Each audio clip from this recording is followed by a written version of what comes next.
América presenta. Las imágenes de la insurrección en el Capitolio el 6 de enero de 2021 le dieron la vuelta al mundo.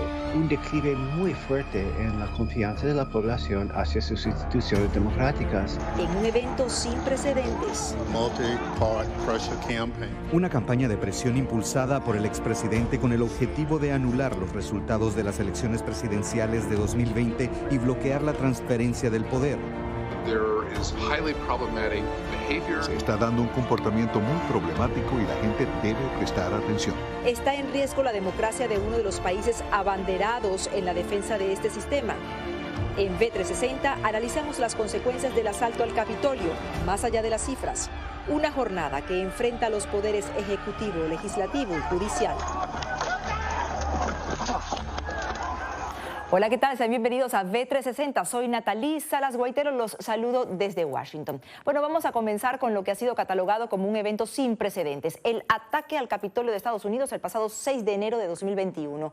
Los hechos, según expertos, pusieron en tela de juicio la sostenibilidad de las instituciones y visibilizaron las fracturas de la que era considerada una de las democracias más fuertes del mundo.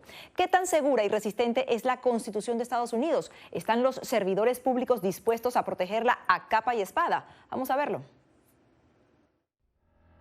Más de un año después, la temperatura sube en la capital de la nación y no solo por la temporada de verano, sino porque en recientes semanas un comité de la Cámara de Representantes ha dado a conocer detalles sobre cómo se desarrolló el ataque y las acciones del expresidente Donald Trump al presuntamente tratar de revertir su derrota en las urnas.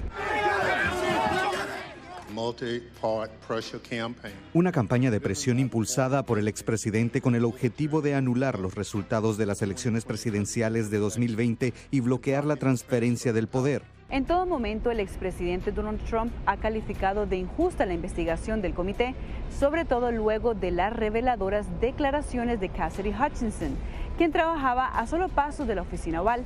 Hutchinson aseguró que Trump y sus asesores más cercanos, incluido su supervisor directo, quien fuera el jefe de gabinete de la Casa Blanca, Mark Meadows, estaban al tanto del potencial de violencia ese día.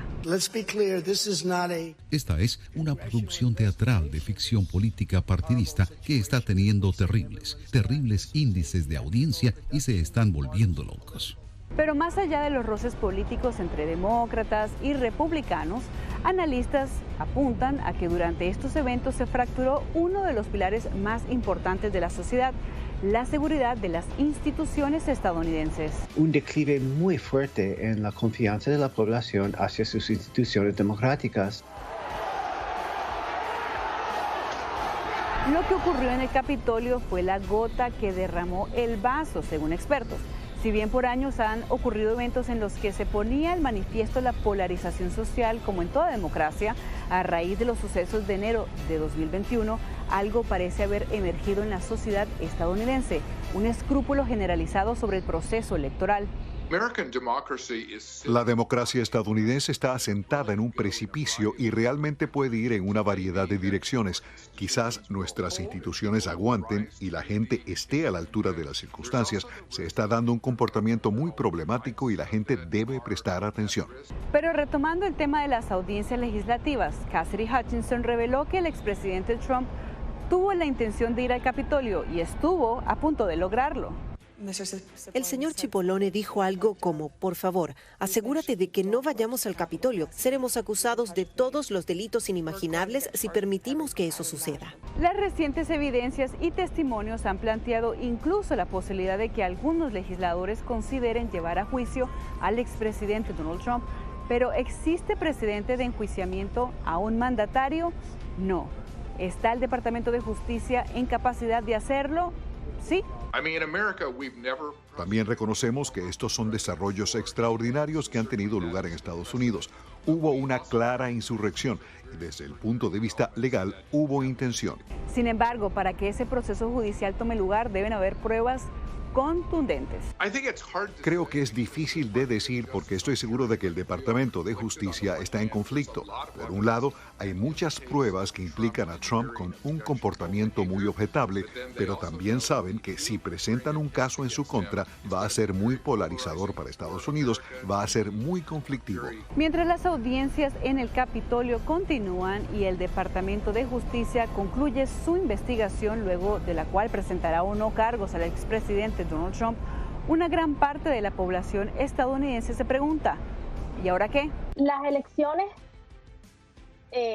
del Congreso son importantes y es verdad que mucha gente solo piensa en big picture. Aquí la gente tiene que entender que se está perdiendo la democracia no solamente en el Congreso, se está perdiendo en las legislaturas de los estados. Futuras elecciones que podrían verse afectadas por una decisión de la Corte Suprema de Justicia, la cual aceptó atender una apelación por parte de los republicanos en Carolina del Norte, que de acuerdo con analistas podría limitar la autoridad de los tribunales estatales en la redistribución de los distritos electorales, afectando los comicios legislativos y presidenciales. Entonces, ya no se trata siquiera de una disyuntiva entre azules y rojos, entre demócratas y republicanos. Y como inicia la Constitución de Estados Unidos de América, nosotros, el pueblo, aseguran expertos que debe ser el pueblo estadounidense el que haga valer su derecho de participar en las áreas que sean necesarias y estar alerta por el bien y el futuro de la democracia. Cristina Caicedo Smith, Voz de América, Washington. Tiempo de una pausa, mucho más al volver, no se vaya.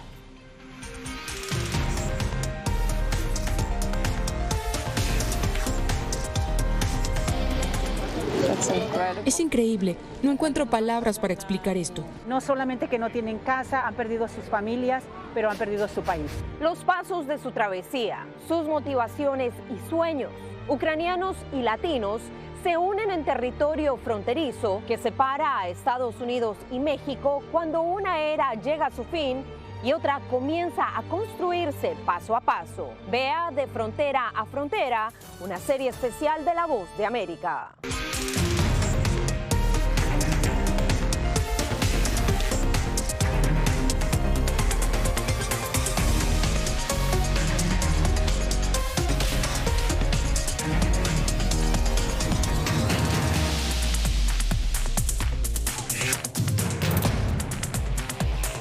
Venezuela 360, cada semana por La Voz de América. ¿Qué tal? Desde Washington comienzan las noticias en El Mundo al Día. Día a día, desde la capital de Estados Unidos y donde se producen las noticias que más te impactan. El objetivo es llegar al otro lado de la frontera para pedir asilo. La Voz de América te conecta con El Mundo al Día. Los hechos más allá de la noticia. Para que tomes decisiones bien informadas. En el lenguaje que quieres, donde quieras y como prefieras. Conéctate con El Mundo al Día. La Voz de América te invita a ser parte de nuestra familia a través de las redes sociales. Encuentra en tu muro las últimas noticias de tu país en su conexión con Estados Unidos, la región y el mundo. Historias que empoderan las voces latinoamericanas de política, economía, salud, actualidad, balanceadas y precisas. Únete a un equipo de origen hispanoamericano que trabaja para conectarte con los tuyos. Síguenos en Facebook y conviértete en protagonista de una historia que tú mismo ayudarás a construir.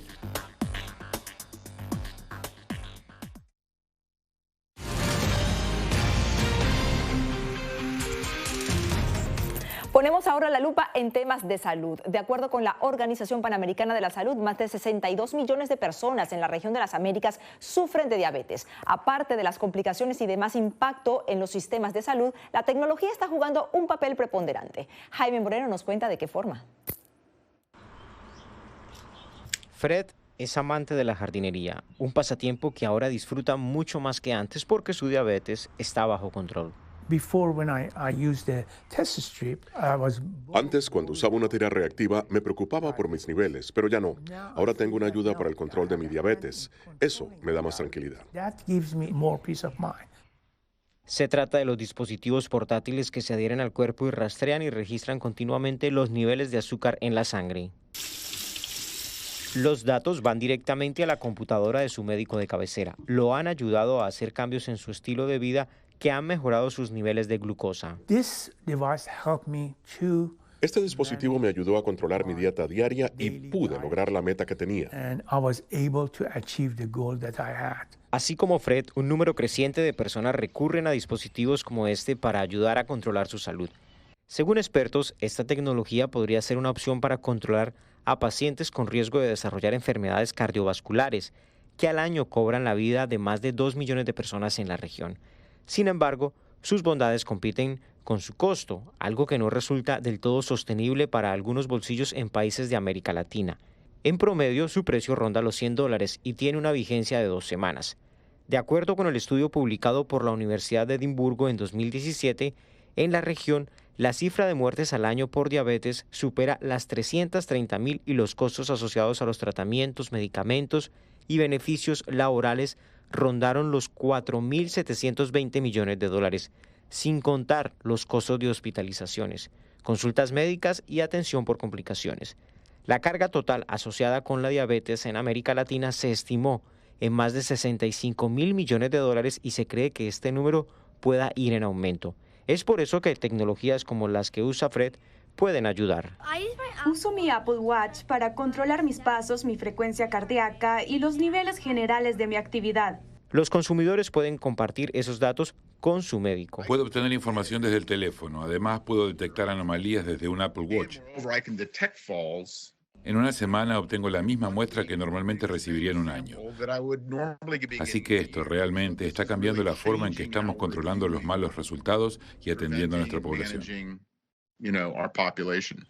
El dispositivo en cuestión se compone de un sensor que se adhiere a su cuerpo, introduce un código en su teléfono inteligente y los datos se transfieren a través de un transmisor. Cuando piensas en algo relacionado con tu corazón, tu presión arterial o tu nivel de azúcar en la sangre, te obsesionas constantemente con eso.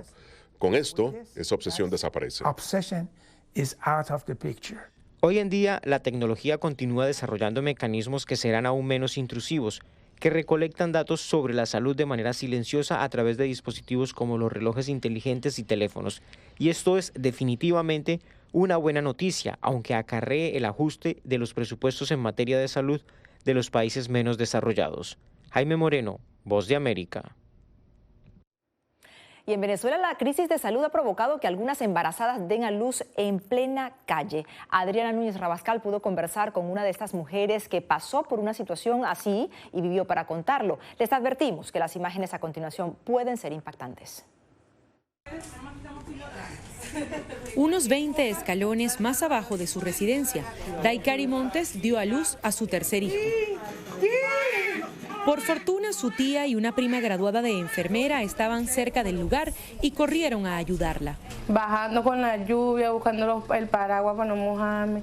Después aquí me paré. Le dije, tía, ya va otro dolor, le dije. Después más aguanté, abajito le dije a mi tía, no aguanto. No aguanto, mi tía, pero espérate otro poquito. Y yo, no, tía, no puedo, voy a pujar, le dije, voy a pujar. Cuando pujé, mi tía, apenas pujé, mi tía lo agarró así. Y mi papá, asustado, todo nervioso, salieron los vecinos. Pero a otras les ha tocado en el transporte público o incluso, como a esta mujer, frente a una maternidad en Maracaibo. Los doctores todavía no salen. A pesar de las buenas intenciones de quienes asisten a las embarazadas en estas situaciones extremas, hay graves consecuencias. El principal peligro es para el recién nacido. Un recién nacido que traiga una circular de cordón, que sea un parto prolongado, que no tenga las medidas necesarias de primera atención, puede correr el riesgo de fallecer. Gianina Sue ha trabajado por 30 años en obstetricia. En el último mes ha escuchado de 3 mujeres que tuvieron que parir fuera del hospital. Eso ocurre también frecuentemente con las pacientes multíparas, las pacientes que han tenido muchos embarazos, que conocen ya cómo es un trabajo de parto y esperan hasta último momento para trasladarse a un centro hospitalario. Una de las cosas principales es la falta de control prenatal. Si yo no sé cuánto tiempo de embarazo tengo, no me he controlado mi embarazo e inicio trabajo de parto, puedo darle la larga hasta que ya no aguante más. Esto fue justo lo que le ocurrió a Daikari. Buscar la manera de solucionar, entonces si paga los exámenes, no comes y así. Hace 4 años, el gobierno de Nicolás Maduro presentó el plan Parto Humanizado para guiar a las embarazadas en torno a los cuidados que ameritan antes y después del nacimiento. En Venezuela se ha venido construyendo una cultura entre las mujeres del parto sin dolor. Se calcula que en Venezuela de 2 a 3% de los partos son extrahospitalarios, un porcentaje que comparten otros países de Latinoamérica. Sin embargo, médicos advierten que el sistema público le impone un obstáculo adicional a las embarazadas. Los quirófanos que incluyen las salas de parto también tenemos un déficit de 50%. O sea, esto hace que una parturienta, en el momento de que se presenta el trabajo de parto, tenga que ir a una maternidad, a un hospital, y en ese ruleteo puede presentarse la atención del parto en extradomiciliario. Aunque todo salió bien para el bebé de Daikari, ahora su preocupación son los ingresos extra que deberá reunir la familia para mantenerlo sano. Adriana Núñez Rabascal, Voz de América, Caracas, Venezuela. Nos vamos a una nueva pausa, ya volvemos con más.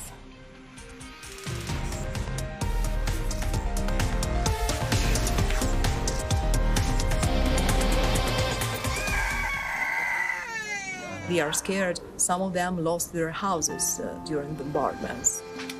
Si quieres conocer más de estas historias, conéctate en Boa Plus con Alas que Ayudan y viaja con la Voz de América en el avión que un piloto argentino puso a disposición de más de 1000 ucranianos, con niños, mujeres y personas con enfermedades que escaparon de su país, que huyeron de la guerra en busca de refugio hasta que lograron reparar sus alas rotas.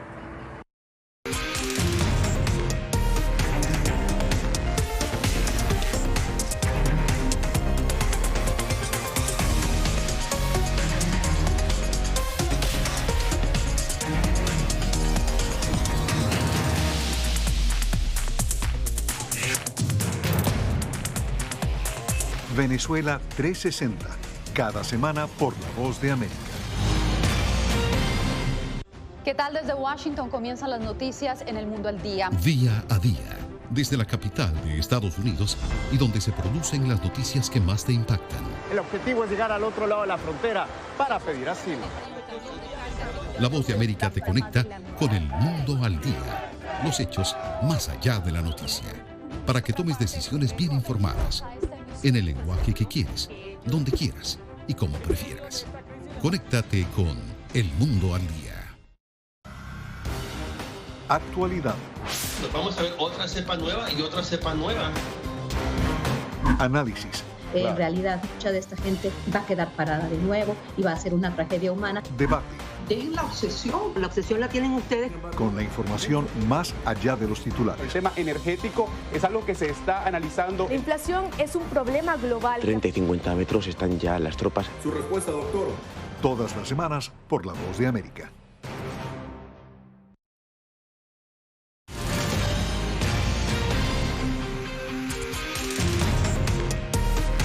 Hablemos ahora de migración, y es que esta semana el gobierno de España suspendió indefinidamente el convenio de canje de licencias de conducir que estaba vigente con Venezuela desde el año 2005. Estamos con Julia Riera. Julia, ¿qué pasó? ¿Cuáles son esos problemas que destaca el gobierno español? Sí, Natalie, como bien mencionabas, este tratado entró en vigor en el año 2005, pero el gobierno español argumentó esta semana que desde el año 2017 se empezaron a presentar algunas irregularidades cuando las autoridades venezolanas dejaron de expedir la licencia tradicional, que está hecha de plástico y que tiene un chip, y empezaron a tramitar unas licencias en formato PDF que el titular podía imprimir y descargar las veces que quisiera. Frente a esta dificultad para poder determinar la autenticidad de las licencias, el gobierno español explica que intentó solventar la situación con Caracas, pero esta semana conocíamos que no se había podido llegar a ningún acuerdo, según explica el gobierno español, y por eso España decidió suspender ese canje de licencias entre Venezuela y entre España. Ahora, Julia, ¿cuáles son los pasos a seguir por los venezolanos para obtener una licencia de conducir?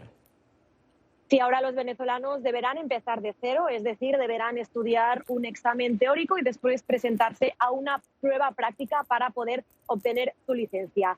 Te cuento, Natalie, que esta medida de suspender los canjes entre España y Venezuela ha generado cierta controversia aquí en España, donde gran parte de los migrantes venezolanos se dedican al delivery y por lo tanto necesitan una licencia para poder manejar un automóvil o una motocicleta. Por otro lado, te cuento que hay otros países latinoamericanos que mantienen un canje con España, como por ejemplo Perú, Ecuador, Uruguay, Chile o Colombia, pero en algunos casos para manejar ciertos tipos de vehículos, como por ejemplo camiones pesados, necesitan sacarse un permiso especial. Gracias a nuestra compañera Julia Riera. Bueno, y en la misma tónica de migración nos vamos a Miami, donde los elevados costos de los alquileres han generado una crisis sostenida de vivienda, que es sobre todo más visible en grupos de inmigrantes. José Pernalete nos cuenta cómo algunos residentes se unieron para hallar una solución, aunque sea temporal.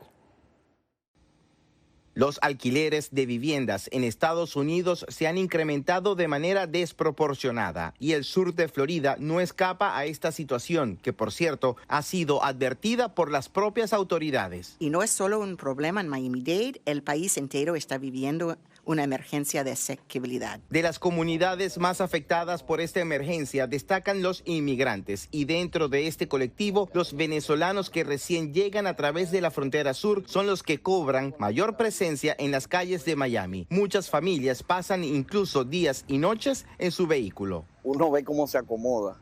Por lo menos si mi hija estaba un poco incómoda, mi esposa se iba a la parte de atrás y se la regocijaba en el pecho hasta que se duerma. El caso de un hombre trabajador, que es un profesional que viene de Venezuela, no es que es una persona cualquiera, tiene su esposa, tiene su hijita pequeña, su hijo adolescente, y entonces están viviendo en un carro.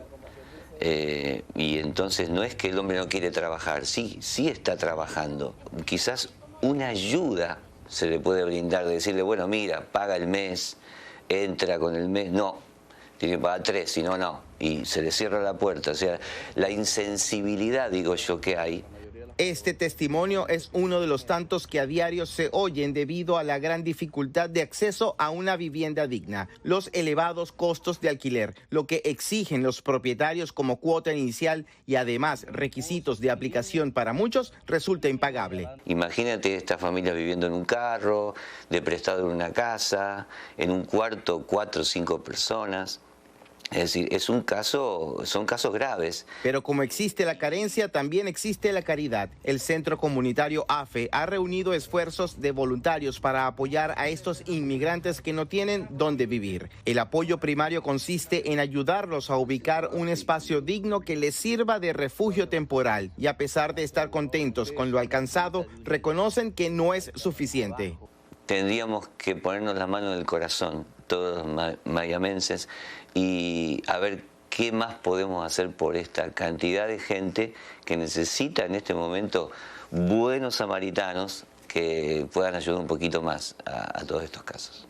La organización reúne alimentos que reciben como donación para entregarlo a familias que califican para estas ayudas. Y aunque lo hacen de manera voluntaria y con la mejor intención, este centro comunitario no deja de advertir a los inmigrantes que una cosa es lo que se espera encontrar y otra diferente, la realidad. Entonces tienes que saber y pensar muy bien que Miami no es el paraíso. De acuerdo con un estudio del portal de bienes raíces Zumper, el sur de Florida ocupa el tercer lugar de alquileres de viviendas más elevados del país, luego de Nueva York y San Francisco. José Pernalete, Voz de América, Miami. Nueva pausa y ya volvemos con más de V360.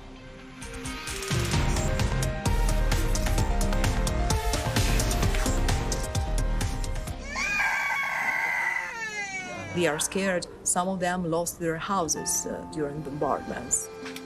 Si quieres conocer más de estas historias, conéctate en VOA Plus con Alas que Ayudan y viaja con la Voz de América en el avión que un piloto argentino puso a disposición de más de 1000 ucranianos, con niños, mujeres y personas con enfermedades que escaparon de su país, que huyeron de la guerra en busca de refugio hasta que lograron reparar sus alas rotas.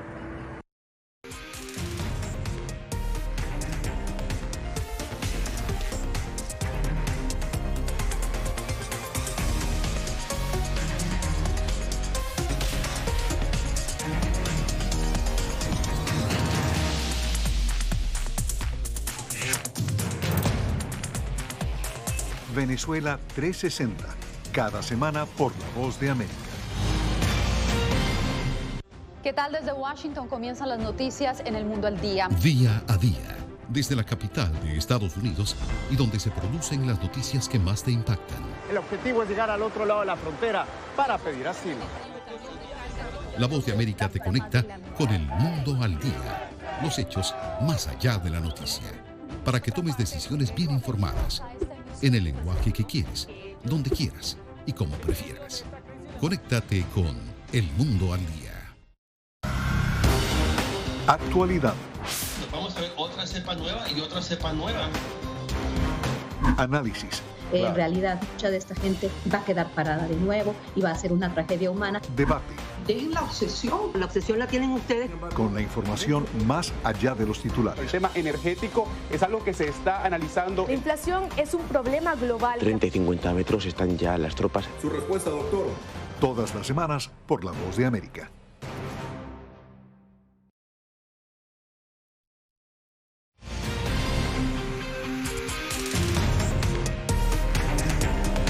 Parte final de B360. Los bolívares inundan la capital colombiana en forma de diversos objetos que nacen de la imaginación de un venezolano que encontró en el arte algo más que una forma de sustento. Jair Díaz nos cuenta quién es y qué hace.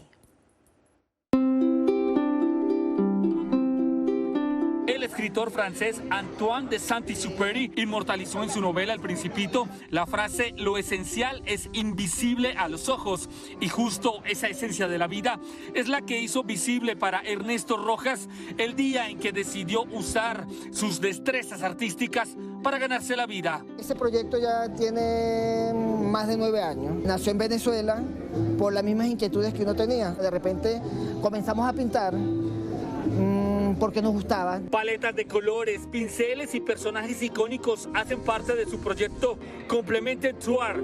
Hacemos retrato. Un emprendimiento lleno de acuarelas que propone de una manera particular de darle valor al bolívar, la moneda oficial de su querida Venezuela. Realmente allá en Venezuela, en el 2018, ¿verdad? Y 2017, pues la gente botaba las monedas literal en el piso. Pues yo las recogía y me las llevaba para la casa y las guardaba. Del dolor que ha significado para muchos venezolanos la pérdida de estos billetes, ha salido la inspiración para Ernesto, que busca montar un colectivo de arte con sus compañeros del centro de Bogotá para que artesanos, aficionados o pintores con carrera les den un uso más simbólico, representativo y emocional a sus obras artísticas. De cierta forma, no solo la visualización de sus obras, sino el compartir esos saberes, ¿verdad? Esas cositas de repente uno no las sabe, pero es mejor que alguien con experiencia, ¿verdad?, le diga, no utilices esto, utilices esta cosa. Pero Ernesto no trabaja solo. A su causa se unió Juan Carlos, un colombiano que cree firmemente en que el destino les deparaba, que trabajarán juntos para el arte. En cada billete, en cada obra, en cada representación que hago, trato de dejar el corazón para que así quien se lo lleve, no solo se lleve un pedazo de cartón o un pedazo de lienzo, sino que se lleve el corazón que hay en esa pintura. Una actividad que hoy les da su sustento diario, pues no le pone límite a su imaginación. Y como el personaje del Principito, viajan con su mente a través de universos de colores, formas y recuerdos.